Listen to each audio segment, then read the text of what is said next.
المباراة الافتتاحية الثانية كما ذكرت بعد مباراة العهد مع الميناء. كرة ملعوبة الآن لرحيم أولابي. مروان يحاول خطير. الله!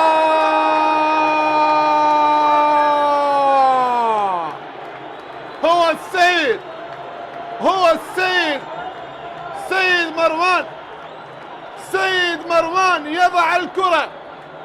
مروان حسين يسجل هدف ثاني للزوراء.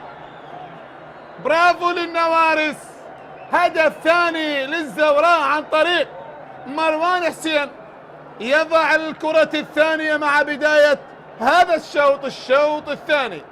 برافو لمروان، برافو للبديل.